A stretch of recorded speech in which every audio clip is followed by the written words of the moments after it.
What's changed from July? The recognition of family violence and the impact that it has on people's ability to contribute to the relationship, either in a financial capacity or in a non-financial capacity. I love your analogy that it's like an insurance policy, because an insurance policy is something that we never want to use. Yes. We never want to be in a situation where we have to. Binding financial agreement is how the family law defines them, but effectively they are prenuptial agreements or prenups. And we can do binding financial agreements anytime during the relationship or at the end. We've got some fresh new young talent doing some things that I know you haven't heard before. 1, 2, 3, listen. Welcome to Finances, your home for all things financial, investment, money and lifestyle. Hosted and curated by the very talented team of certified financial planners, Burke Britton Financial Partners. Welcome to Finances. I'm Delta Smith, and today's guest is Georgia of Agar Legal. Morning, Georgia. Hi, Delta. This is actually your second podcast. It is. Yeah. Thank you for having me again. You're most welcome. So for any of our listeners out there, if you want to check out episode 61 of Finances, From Banella to the Bar, we covered a lot in that first podcast. We did cover a lot, yes. Yeah. So some of those things that we talked about were the 3 prongs of separation, as you called them, Georgia. I did, yes. So I believe I spoke about parenting matters, property matters, and then divorce is separate to all those 2. Yeah, being the final step. Yes. And the last one, which I found really interesting on listening back, was child support and how that's quite separate to that 3-pronged sort of approach that you talked about. Yes. Sits outside of your property settlement usually, yes.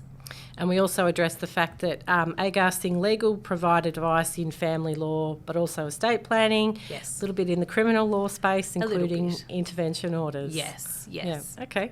So what's changed in the legal landscape since November of 2023, if you can imagine it's back then? A lot, quite a bit actually. So the family law has changed as of June this year. On the 10th of June, there was quite a lot of updates. Some really exciting things have happened. The first one, or the first, I guess, most important one, is the recognition of pets in families. So support animals have now been recognised, and they can be included. We can make orders for what happens with animals when people separate. We can't make orders for them in terms of where they live or who they spend time with, like we do with children, but the ownership of them and the recognition of the support they give to people in tricky times. Okay. So that's been recognised. Yeah, for the audience, when you say support animal, is that any pet? Yeah, so it's not defined as a dog or a cat. Okay. It is an animal. So it can be a guinea pig, your horse, a bunny rabbit, whatever you find comforts you, yeah. Okay. Yeah. Was that a common... Absolutely, yes. Yeah, a very common thing that people were looking to deal with. Pets were recognised in terms of being animals were recognised in terms of being an asset. Okay. So working animals, greyhounds, horses, things like that. But support animals as your family pet were never recognised. Okay, that's an interesting update to the law. Yeah, clearly a need for it. Yeah. What else has changed since then? What's changed from July? The recognition of family violence and the impact that it has on people's ability to contribute to the relationship, either in a financial capacity or in a non-financial capacity. So the law's been updated to recognise that people may not have been able to contribute to the relationship in any way because of the impacts of family violence. Okay. And it's also been updated to recognise that people might not be able to look after themselves moving forward, or they might find it difficult to re-enter the workforce following the effects of family violence. So those 2 things have been, I guess, codified or put in the legislation to look at both during the relationship and what might happen afterwards. Okay. Because of family violence. That's a really positive step forward. Absolutely. What's driving that change, would you say? I think the absolute increase in family violence has made it, has brought about that change. There's been lots of cases about it, and the law is really just codifying or putting into the legislation what has happened in the courts. Okay, so the law is in fact catching up. We are catching Okay. the law is catching up to what's been happening on the ground. Yeah. So if I recap, that's recognition that if there's been some form of abuse, whether it's financial abuse, coercive behaviours, Yes. physical abuse, Yes. that the person who was the victim Yes. is not in a position to contribute to the relationship to their full Yes. extent, and then the same once they're Yes. in a position where they can actually leave. Yeah. Yeah, and so with that, the definition of family violence, exactly as you've touched upon, the definition of family violence has also been expanded to make sure we're covering all the possible elements, which includes things like not being able to go out and apply for jobs, or not being able to go to work, and then the consequences are that perhaps you lost your job. Things like that. So that's been expanded to make sure we're touching all the bases. Yeah, it's a sad reflection of society that we need to do that, but if that's what's happening... It's necessary. Yeah, in the real world, then, as we said, we need the law to catch up. Yeah. I imagine that drives your continued support of the Barwon Legal Community Service? Yes, yeah. So at the moment, the Barwon Legal Community Service is not running their nighttime legal services, Okay. but you can certainly still contact them and get in contact with their family law team. And if they don't have capacity, they have a list of solicitors that they can refer clients out to. Okay. Why was the change in there? I think you said Tuesday nights? It was Tuesday nights, once a month. People rang me and I gave them half an hour of legal advice. Do you know, I think it was volunteers. They didn't have enough volunteers to deal with the capacity. So the demand is outstripping the capacity Absolutely. of the solicitors providing their time and expertise. Wow. Yeah, unfortunately, yes. Yeah, Yep. okay. So that's a positive step forward from a legal perspective. Absolutely. What else is changing? That's about it in terms of the family law. And so what will happen is that, or what has happened is that the forms have been updated to recognise the changes. The only other thing that has sort of changed that's, I guess, important for people to take into account when they're starting this process is the court is putting a lot more emphasis on financial disclosure. So one of the vital steps to establish the pool of assets for division between two people is that you need to give all your information over to the other side so that we can do a table and work out what there is to divide. A lot of people try to, as you can imagine, hide assets or keep things secret. So the court is putting a lot more emphasis on making sure that happens, and there'll be cost consequences if you don't. Okay, so greater controls to Yes. ensure all parties actually Yes. disclose their assets. Yes. And I imagine that would be quite prevalent where you've got domestic violence in relationships, because that's another form of Yes. control and coercion and so on. Yes, absolutely, yes. Yeah. So tell us then, moving on, what's happening with Agar Singh Legal? So Satbir Singh has joined Agar Singh Legal. We are working out of our office in Jeringhap Street. Please drop in, come and say hello. We'll be there. I've had the opportunity to run through the office, and it's in a gorgeous old building, isn't it? It is. It's a lovely building. Obviously, update to our website. Please come and have a look at our website. Reach out to us via the website. So it's us now. We've still got the other two solicitors who were working with us previously. So we've still got Madeline. She's around doing the wills and estates type work.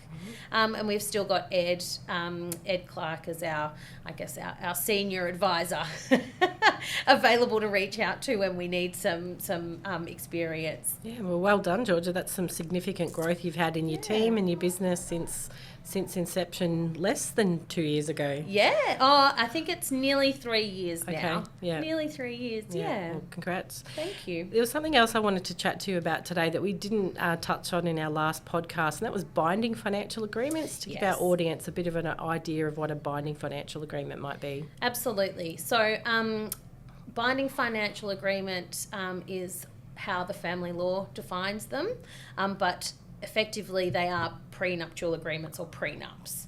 And we can do binding financial agreements either at the start of a relationship, during a relationship, so any time during the relationship, or at the end. And married couples or de facto couples can take advantage of binding financial agreements. Okay, so the name prenup is not really reflective of the instrument. No. And again, Georgia, what would be a common scenario where a family might decide that a binding financial agreement is appropriate for them? So a binding financial agreement sits in some ways outside of the legislation, outside of the family law, and it doesn't go through the normal court processes. In fact, it doesn't go to court at all. So both parties need to be legally represented. So if you think about it like a straight commercial contract where you are contracting to be able to do something, and in this case it's to deal with assets following the separation or the breakdown of your relationship. And because it sits outside of the court, it doesn't go to court, it doesn't need the court's approval, it doesn't require a judge to look over it and say that that's okay. People have the ability to write into the contract or write into the binding financial agreement anything really that they want to or anything that they can agree to. So, for example, people might write things like, each year we stay together, you receive an extra $1,000 at the end. Okay, so would that be used in a scenario where perhaps there's inequity in sort of financial assets that might have been brought to the relationship? Is it commonly used in blended family scenarios? Absolutely, yes. So if people have particular assets that they're very, very fond of, that they want to retain at the end, and they don't want their spouse to have any claim on that asset, or they don't want it to be sold. For example, if they have their grandmother's house and they want to keep that and they don't want to have to mortgage it for whatever reason. Or blended families is a great example. So sometimes people would write in a binding financial agreement, whatever we bring into the relationship, we take out of the relationship because I want those assets or my wealth to stay with my children and my family that I brought in to the relationship. Are you seeing an increase in the number of inquiries about binding financial agreements then? Absolutely, yes. Yeah. Particularly with the increase in blended families, as you say. So second marriages predominantly, absolutely, seeing a greater increase. There is one barrier I think that people should be aware of, because the process sits outside of, as I say, the court. There are some very strict guidelines about what we have to do to make sure that the agreement is binding and enforceable. And what that means is that it can be a little bit more expensive than anything else that you would do in terms of the family law. My response to that is, if you think of it like an insurance policy, so we're sitting here today, we're having a conversation talking about what might happen in the event of a separation. We deal with it now, we tick all the boxes, we do that, we sign it off, and then if we happen to separate, then it comes into play, and we don't have to go off to court and spend who knows how much trying to have the court decide for us. So it gives you a lot more autonomy over what you want to happen. It's sort of like, unfortunately, people liken it to a will. So a death of a relationship, a death of a person we're making our own choices now, rather than having someone else decide for us. Yeah, okay. I love your analogy that it's like an insurance policy, because an insurance policy is something that we never want to use. Yes. We never want to be in a situation where we have to. However, we have that safety net, or we have our intentions clearly, in this case, noted and contractually agreed to. So, that's a really good analogy to utilise for people. What else is changing in the law that we haven't already chatted about here, Georgia? I'll put you on the spot now. What else is changing in the law, Delta? I'm not sure. What common themes are you seeing with separation? Because I think one of the things that we've talked about off recording is around grey divorce in particular. Yeah, absolutely. So that is happening. I'm certainly seeing more and more of that. And actually, you've just reminded me there have been some changes in relation to divorces and the requirement for appearances in court. So I think there is only about 2 scenarios now where people are required to come to court and talk about their divorce. So most of the time it's a form that you fill out and you say, yes, we'd both like to get divorced. You post it off. The court reads it and makes the divorce order. Okay, so there's now a new set of circumstances that would indicate when someone actually had to be attendance. Yeah, okay. So previously there was lots of circumstances, so most people had to attend court, and now it's been flipped to, as long as you fill out the form correctly, there's really no reason why you should have to come to court. Okay, I imagine that frees up a lot of court time and removes what would have probably been quite a daunting barrier for most people in fronting up to court, you know, to ratify that divorce. Yeah. So that's been a positive change as well. I think there's been quite a lot of positive changes in the family law recently to try and, as you say, reflect what's been happening in society. Yeah, okay. Now, we've touched on binding financial agreements, and in doing so you also mentioned sort of estate planning. Again, for the audience, could you maybe give us an idea of how does a binding financial agreement work or complement, say, estate planning, and what your will might specify?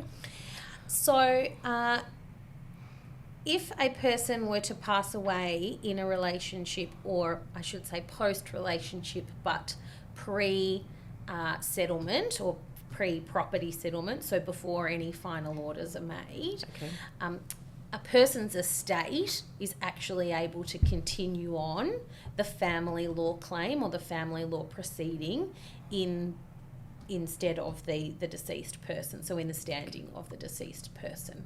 So that would be the executor, just for the audience? Yeah, yes. The executor would step in their role and resume the place of the person who's now passed? Correct, yep. Okay. Yes. So when we deal with binding financial agreements, we often deal with your will as well, and we strongly recommend that we deal with that as well, because one does not survive the passing, the death of somebody. So we like to make sure we're dealing with everything, both while you're alive in your binding financial agreement and after you pass away via your will, to make sure that your assets pass where you would like them to go. Okay, I imagine that's a common misconception that that people perhaps overlook. Yes. Yeah. So people often think, like you say, once I'm gone, then that's it. There's no more claim. Unfortunately, that's not the case. Yeah. Okay. And when we talk about estate planning, because I know that's an area that Agar Singh also manage, are wills something that people are sort of coming to seek out on a more frequent basis now? I know it sounds a bit morbid, but I know COVID was quite confronting for a lot of people in organising their, what do we call their adult admin? Life admin. Yeah. Yes. Including wills and those types of arrangements. So I'm seeing a lot more people come in to do a will and talk about their estate planning needs. I think as people's wealth grows, as people are buying houses, they're realising that actually we need to deal with these types of things, because what happens if I do pass away? Or what happens if I'm left in a coma? Who pays the mortgage for me? Okay. Georgia, do you find, we talk a lot about in the financial planning profession this intergenerational, that intergenerational wealth transfer, and we've sort of got this wave of, trillions of dollars that's being passed from, the baby boomer generation in particular down. Where in an estate planning context, are you seeing families have these conversations jointly so that you can have really good discussions around, in particular certain assets? We're certainly seeing a lot of families wanting to gift money to their children, well before it comes by the estate. What sort of themes are you seeing in that respect? Yeah, absolutely. I'm seeing a lot of, we call them round table discussions. Okay. Yeah, or over the dinner table discussions where families are getting together and having a discussion about where they would like to see things move to, and grandchildren that either have been born or are contemplated, not in existence yet. Yeah. So absolutely those types of things, and the use of trusts or testamentary trusts in estates are being used more and more, because they're they benefit people for two reasons, or more than two, I should say, but they certainly benefit people from a separation point of view, from a family law point of view, but also from a tax point of view as well. They can be beneficial to the beneficiaries in that respect as well. Okay, so if we talk about testamentary trust again for the audience, Yeah. What's a testamentary trust and when does it come into effect? So a testamentary trust is written into your will. So I'll use myself as an example. I might have a testamentary trust. I might have a testamentary trust in my will, and instead of leaving my estate straight to my children, I would put my estate into this trust, and then that would support them or feed them in terms of the trust deed that I've set out in my will, for as long as I've written in the trust. Okay, so if your children,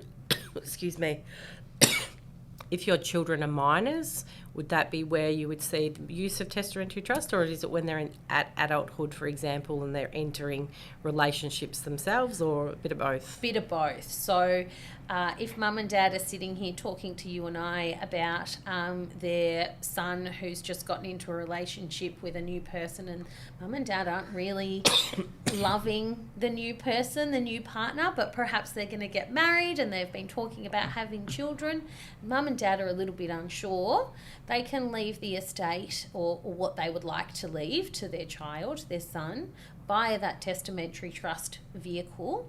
And then from a family law perspective, if those two... Sorry, Georgia. It's okay. If those two were to separate, that property, as we talk about, we're coming back to the family law now, and we're looking at the pool of assets, that property that's sitting in the trust sits outside of the pool of assets that's available for division between son and his questionable new partner. That's a pretty powerful structure that allows that sort of asset protection then. So it's not bulletproof. Nothing in the law is bulletproof, but it is certainly something that people are using more and more. And what we would deem it in a family law respect is a financial asset. So it's not an asset that you have a direct entitlement to. You can't get it, the money or the asset that's in there, and sell it tomorrow, because you're at the whim of the trustee of that trust. But it's certainly there for your benefit. I'm just going to cough. Sorry. That's okay. Sorry. That's me. I was holding it on as long as I could. Sorry. That makes sense. I thought I was talking a lot then. No, it's good. Okay. So, Georgia, you mentioned that trust as being a financial asset. Is a financial asset or a financial resource? Is there a distinction? There is a distinction, yes. So in our pool of assets to be divided between two separating people, we have our assets, we have our liabilities, then we have our superannuation, of each of them.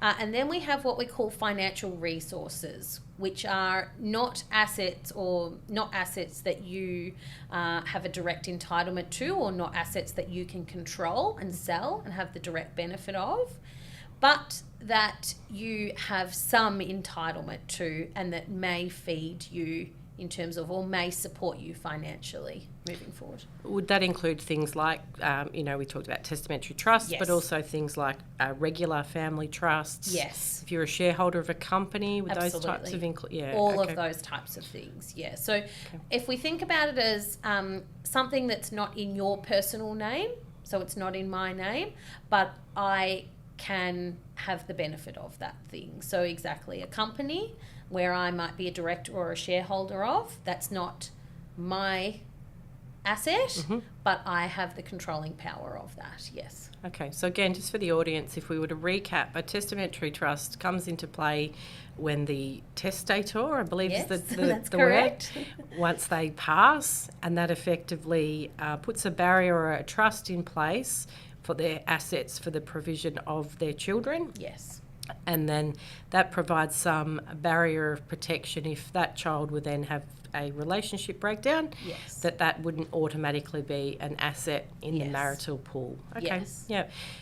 And there's also some which I'm not a financial advisor, so I can't speak to, but what I do know is there's also some tax benefits to the income that is generated from that trust. Yeah, so perhaps just to that point, when we talk about those tax benefits, if we look at the potential generation that is inheriting those proceeds, they might be at a peak of their career and their working life. So, you would anticipate that their income would also be reflective of that. So having some flexibility around the trust making income distributions, which obviously impact a person's taxable implications, again provides another mechanism to best manage that legacy that, kindly mum and dad have provided for those adult children. Exactly. Yeah. So pretty powerful tools, and depending on the wealth of the clients and the family, in fact, not just the clients that are sitting in front of me, but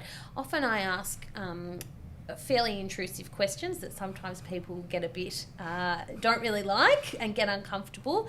But from my point of view, I need to get a really good understanding of your whole entire family picture or your situation before I can give you the best advice. And so I will be asking things about your parents and where you think you may inherit from, and the age of your parents and the health of your parents or any other person that's provided for you in your lifetime. Yeah, that's very relatable, Georgia. Yeah.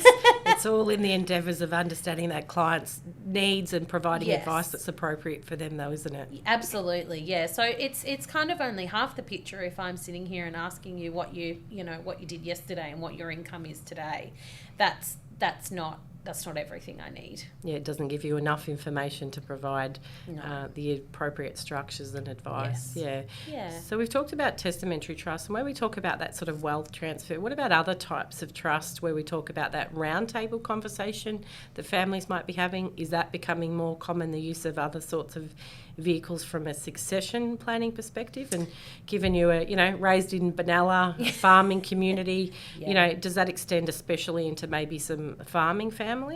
Yeah, I think people who are, or families who generally have family-run businesses, I think a key demographic for having these types of discussions, because mum and dad may have created a business, they've spent their whole life working in their business, and they've done that to be able to give to their children so their children can continue to run it and benefit from it. So those, I think, are the types of families that are having these discussions, Yeah, and I think, Georgia, even from my time in this sort of profession, the value of land has increased so dramatically that, historically where you had a farming family, a few children, maybe the older son, to generalise, might have been, going to receive the farm, but all of a sudden there's a need to equalise the estate.